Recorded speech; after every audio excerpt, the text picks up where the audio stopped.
Victoria. I hope you're doing really well today. This just came out of Breaking Israel News. It says, Egypt to Hamas, Israel will destroy you. We won't intervene. And it says here, just so you know, they leveled at Hamas leaders, and it tells their names. I always have trouble reading the different names here, so I'll just I've got this here. You can take a look. It says here the dramatic exchange was relayed by a senior Egyptian official who attended the meeting, and the quote is, "If Israel decides to launch a comprehensive military operation in Gaza, we won't do a thing to stop it, even if it decides to simultaneously topple Hamas and conquer the Gaza Strip." It says here, the atmosphere at the start of the meeting was very relaxed and cordial, the Egyptian official said. A short while before the meeting, we had returned from Israel with answers. We believed Hamas would accept them and facilitate a more stable and long-term ceasefire. A few minutes later, an assistant to the Egyptian delegation entered the meeting room with a worried look on his face and handed the Egyptian delegation leaders his cell phone. The smiles were immediately replaced with grim faces. The delegation heads turned to Sinwar, livid, and told him, "How far do you think you will get with this double game of yours? We are sitting here to hammer out the details of a ceasefire with Israel, and behind your backs you are authorizing your people to fire missiles on Tel Aviv." This quote says, it's similar to the other, but it says, "If Israel decides to launch a comprehensive military operation in Gaza, this time we won't do a thing to stop the Israeli attack, even if the Israelis decide to dismantle your rule in Gaza by assassinating each and every one of you.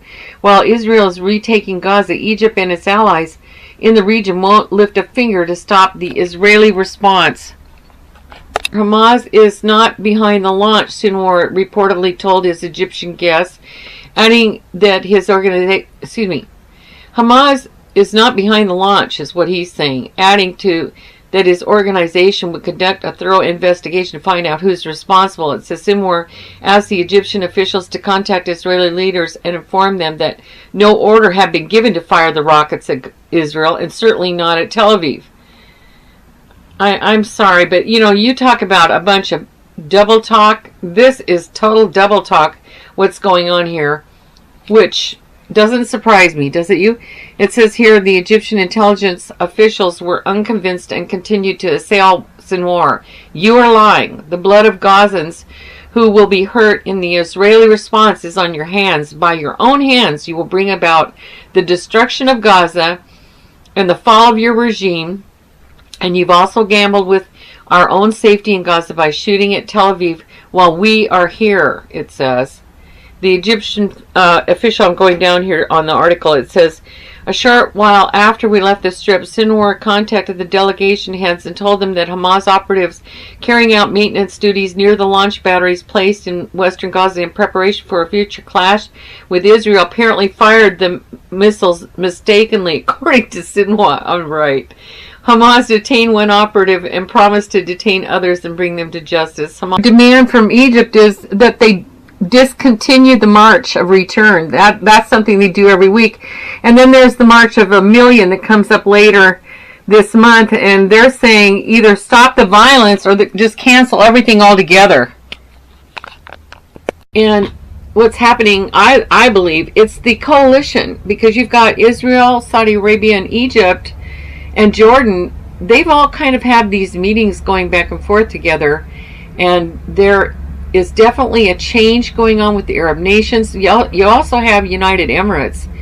And so what possibly is going on is also, don't forget this interfaith movement where the Pope went and had a meeting at the United Emirates, and they signed that fraternity document, and I have a video, or we have a video out on that. You might want to take a look at that, because what is happening is all the time that there's all this hostility going on, there's also the one world religion going on for the New World Order. This is out of J-Post, and they're having a meeting, and it's the three countries, Iraq, Iran, and Syria. And it says here, it says, in what Iranian media call it tripartite meeting, the three held a joint press conference in Damascus. And it says here, this comes on the heels of the historic visit with Iranian President Hassan Rouhani, who went to Iraq. It says here, Assad hosted the Iranians and Iraqis in Damascus to show off not only Syria's return to the region as a stable country after 8 years of civil war, but also to stress that Iraq and Iran were now stronger allies of Syria than in the past. We have shown our unity in this war and fighting together against enemies, Assad said. And the Iranians stressed that they want to pressure the United States to leave Syria. Bakari acted as if he was in charge of Syria, stressed that uninvited foreign forces must leave the country. This is a reference to the United States' role in eastern Syria. He said that as long as the Syrian government asks Iran to continue to help it fight, the Iranians will stay. The goal is to preserve national sovereignty and territorial integrity of Syria, and the three countries will continue to work to, quote, defeat terrorists, unquote. This shows that now Iraq and Syria intend to work more closely along the border as well as in other areas. Threats are also aimed at the Syrian Democratic Forces, the main U.S. partner in fighting ISIS.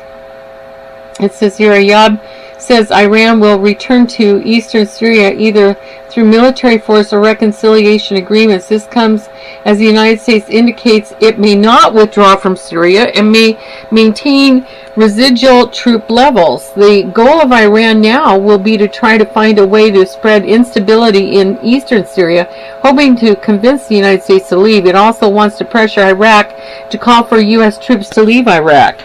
It says here, Iranian commander, all of Israel within reach of Hezbollah's missiles. Tehran deployed some of its warships to Bab el-Mandeb Strait, which connects the Red Sea to the Gulf of Aden. All of Israel is within range of Hezbollah's missiles. And it says here, the current status quo and the current capabilities of the resistance front of the Islamic Revolution are all the unique accomplishments of the Islamic Revolution, which cannot be verbally described, and they rather should be sensed. He said in an interview with the Persian language Sarosh magazine. It says here, while they once dreamed of their territorial expansion from the Nile River to the Euphrates River, they were, after realizing this wish in the past 50 years today, you can see that they have been unable to expand their land even for an inch. They even have lost some of the territory that they had occupied and are under full siege from all around their borders, he continued. Israel and Hezbollah last fought a war, the Second Lebanon War in 2006, and has since then morphed from a guerrilla group to an army with a set hierarchy and procedures. With the help of Iran, it has rebuilt its arsenal since 2006 and has hundreds of thousands of short-range rockets and several thousand more missiles that can reach deeper into Israel. To put it in a nutshell, we can say that the enemy has not been successful in the region, and all its plots and operations have ended up with nothing but failure for them and success for the Islamic Revolution, he's saying. And then it says Israel's air defenses currently include the Iron Dome, designed to shoot down short-range rockets, the Arrow system, which intercepts ballistic missiles outside the Earth's atmospheres, and David's Slings missile defense system, which is designed to intercept tactical ballistic missiles, medium to long-range rockets, as well as cruise missiles fired at ranges 40 to 30 kilometers. In early March, the IDF announced that the United States deployed its THAAD anti-ballistic missile defense system in Israel as part of a month-long drill. It says, built by Lockheed Martin, the THAAD system is considered one of the most advanced systems of its kind in the world, and during the drill will be added to the existing Israeli defense systems, which defend against long-range ballistic missiles, giving the IDF an opportunity to practice its integration in the IAF air defense array. Also, on Sunday, Tehran announced that it had deployed its 61st flotilla to the Bab el-Mandeb Strait.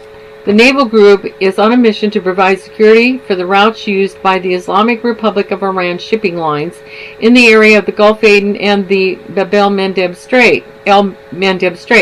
Iranian Navy's Southern Fleet Rear Admiral Afshin Tashk was quoted as saying on Press TV, the flotilla includes the Bayender destroyer, the Busher logistic warship, and the Lavin warship. The deployment of the fleet comes 2 weeks after PM Netanyahu warned that Israel's Navy could stop illicit Iranian oil shipments. Iran is trying to bypass the sanctions on it through the covert smuggling of petroleum via the sea. As these attempts expand, the Navy will have a more important role in efforts to block these Iranian actions, Netanyahu said. Then it says down here, Iran has been working to upgrade its navy with new vessels and submarines introduced to bolster the country's aging fleet, and recently announced that it had commissioned its first domestically developed submarine capable of firing cruise missiles. A comparison between Iran and Israel shows that while Iran has significantly larger assets than Israel, Iran has a total coastline of 2,440 kilometers compared to Israel's 273 kilometers. News, it says Gaza's economic protests exposed cracks in Hamas's rule. It is no surprise to hear complaints about the terrible living conditions. After all, the World Bank describes a local economy in free fall with 70% unemployment among young people. However, what has been extraordinary in recent days is that large crowds of Palestinians have been turning out in the streets to voice their frustration, even criticize Hamas, the militant Islamist group which rules the Strip with an iron fist. Messages by the 14th March movement, which has the slogan, "We want to live," began to appear on social media last week. It's a peaceful, popular youth movement, says Momen Al-Nator, one of the organizers. In its Facebook message says, "We're not political and we don't want to change political systems. We just want to get our rights. We want jobs. We want to live. We want equality, dignity, and freedom," he adds. On Thursday and the days since, hundreds of demonstrators have turned out in 9 locations in Gaza city centers and refugee camps. The protests are on a scale of an intensity that has not been seen since Hamas took control of Gaza back in 2007, ousting PA security forces in bloody street battles a year after the group won a parliamentary election. So this is really amazing what is all happening here, because we've got Egypt saying that if Israel attacks Gaza, they're not going to do anything, they're not going to lift a finger, and then now you can see how the Gazans themselves are fed up and running into the streets and saying we want to change. So, okay, well, that wraps it up on this Middle East report. So thank you so much for listening and have a great day. I hope you come back to this site again. God bless.